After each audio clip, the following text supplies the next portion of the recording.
Right, so I've hit record just to let you know. Okay. Hi. So I'm Tracey English. I live in southwest London, near Wimbledon, and I'm a cut paper artist. Fab. Okay, well, I'm so glad that you agreed to do this. I know it's quite nerve-wracking to shove a camera in front of your face and ask you to start speaking about yourself. But I just think it's really great for people to see your actual face, because many of us know you and follow you on social media and see your wonderful cut paper art, which is just so lovely to see, all of the work in progress as well. So yeah, it's just lovely to actually see what you look like. I can actually say hi if I bump into you now. I am a real person, not just a pair of scissors. And yeah, I tend to hide a bit behind the social media thing, but it is good to get my face out there sometimes, and so people see how I look. And I've got some examples of work to show you as well. Oh, brilliant! So yeah, fire away, and then I can get the stuff out. Okay. Okay. Fab. Okay. Well, I guess if we start with you telling us how you got into the cut paper and what kind of things inspire you. Okay. So I started doing the cut paper, I'm just trying to think, it was 2014 when I did one of the Lilla Rogers courses. Mm-hmm. First maths, I think it was maths A. And I've always done illustration and surface pattern, but I'd had a long break while my kids were growing up.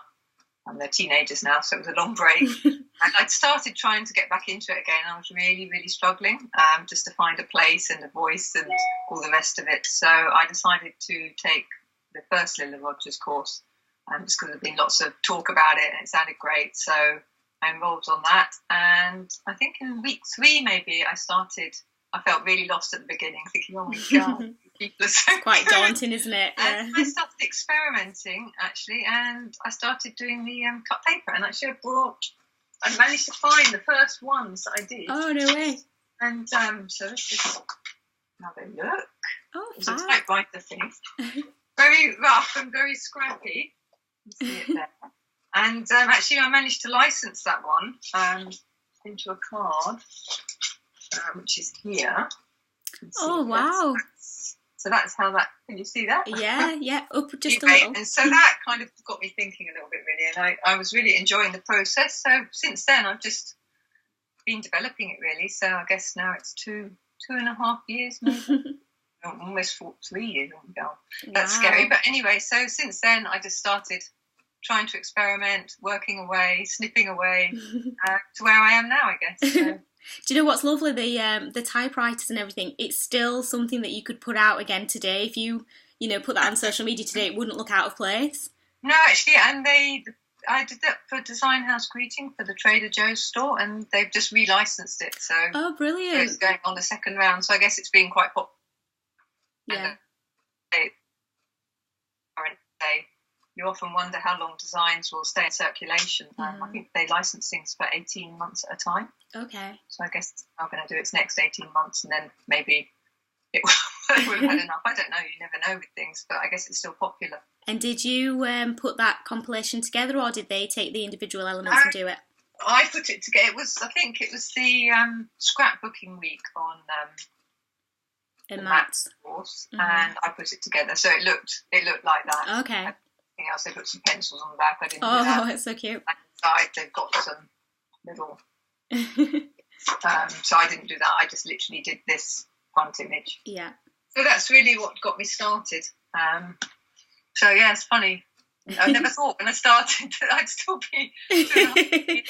be doing stuff or where I am now. So yeah, it was definitely worthwhile, that course. So and I've done all the others since then, and then obviously other online courses as well, just to keep my portfolio fresh and keep it going, really. And did you did that just come to you, or do you have any influences? Did you see it somewhere? How did it come about?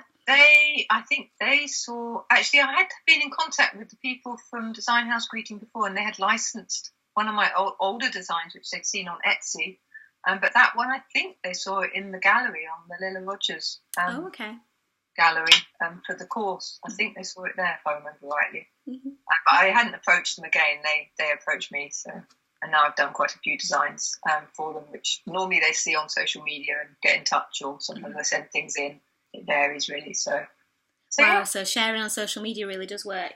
Yeah, I've got a few jobs now from there. It definitely, for me, I think it's definitely the way to go. I mean, I do send things out to people, but very rarely hear anything back. Definitely more the social media thing is pretty important for me anyway. Okay. And I'll share your details as well so people can follow you if they're not already, because you do have a really good feed, especially your Instagram feed. It's lovely to see. Oh, yeah, it's always nice to have a few new followers. Okay, so when you're designing, do you already have the market in mind, or do you just kind of just go with the flow, or do you take requests? It depends. If someone's commissioned me, obviously, then I'm doing it to their brief or their spec. But otherwise, I tend just to do things, and then they can be changed up for whatever the market is. If someone wants to license it, then I can change them up or work on them. I have a licensing agent, so sometimes they say, well, why don't you do this, or why don't you do that? But generally, I just do things. And then see what happens. And some things fit together, some things don't fit together. So it's slightly random, I guess. But yeah. And where do you actually work? What's your working space like? I work in it's like a lean-to conservatory at the back of my house. It's my kind of so-called studio. So a laundry room, and got a running machine in it. Kids' playroom, but not anymore. Quite cold in the winter, so I tend to just literally go down there and do the cutting out and the snipping and the painting, and then this is my office upstairs, which is a very small room as well, which has my computer, and I do all the clean stuff up here. So Okay, fab. And so if you could describe just a typical day in your life or a week, just give us an idea of how things run for you. So normally I have breakfast with my sons before they go to school, and then I walk my little dog.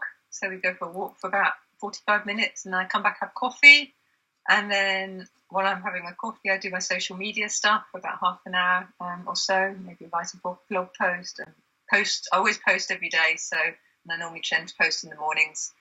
Unless I've got more to post, then sometimes I post in the afternoons as well. And then after I've done my social media stuff, then I get started on whatever work I need to do. And then I normally work until around 3:30, 4 o'clock when my sons come home, and then I stop for an hour or something with them, have some tea, have a chat with them, check they're doing their homework, and maybe walk the dog again with my husband, and then sometimes I do a bit more work in the evening.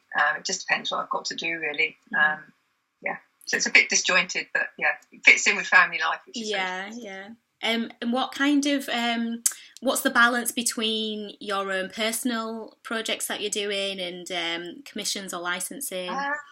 Probably that's a difficult one. At the moment, I'm actually quite busy. I've got 2 commission type projects on the go, so I'm not doing any personal. Well, I'm doing the Make It in Design class, so I'm trying to squeeze little bits in. But at the moment, I haven't really got any free time because I'm doing the roughs for a project. But normally, it varies, actually. I'd say it's probably 50-50, actually. Most of the times I'm licensing agent anyway, so, and then you just wait and see what happens. So I'd say 50-50. But it goes with all freelance work. It fluctuates a lot. And when I've got more free time, then I want to do some more things for my Etsy shop and stuff like that. So, it does vary. I'm always doing stuff, but it doesn't always involve earning any money from it. Because, you never know. Hopefully you're going to do something with it in the future.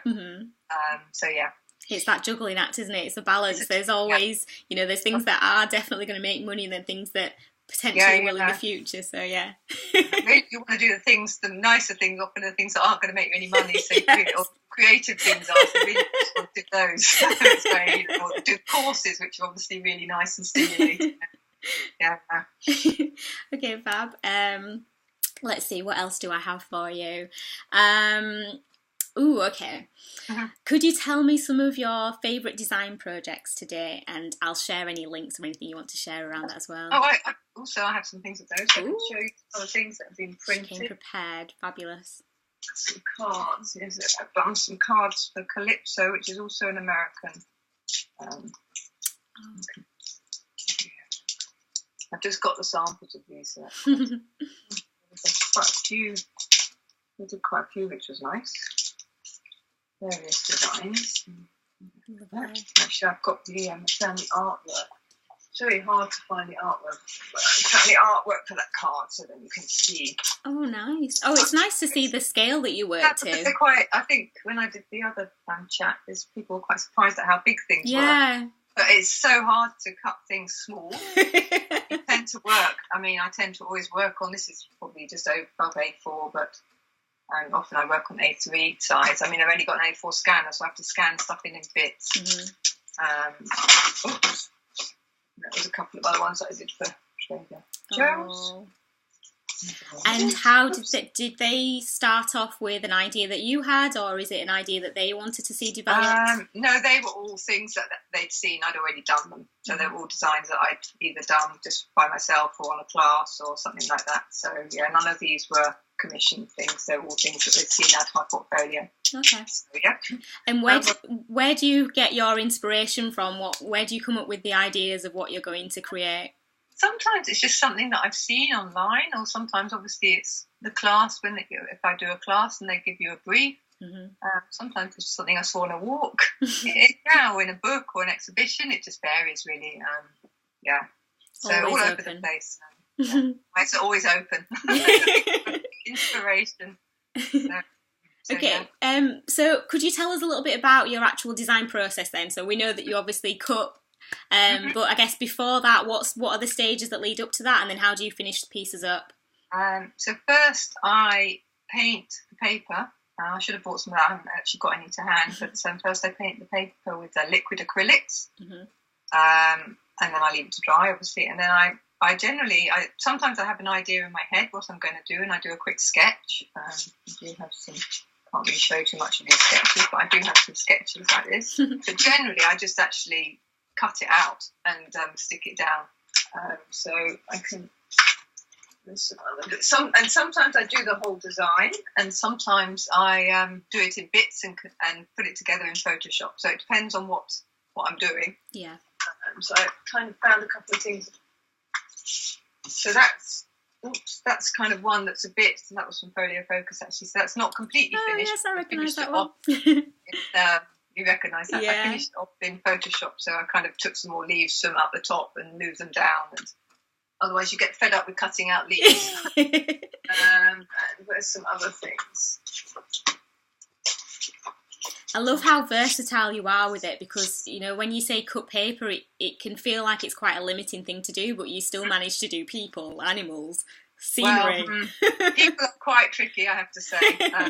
And then this one's obviously not completed either. I'm going to add some more leaves in Photoshop, and I always try and add the eyes because they often go wrong. Once you've stuck it down and you've got an eye, and it's a bit problematic. I'm trying to see if there's anything else here that I could show you. Actually, I have my. This is the recipe one. So that was all done in little bits. That was for the recipe for decor and cook. Oh yes. So I did that all in bits and then put it together afterwards, because it seemed to be a bit of an impossible one to do.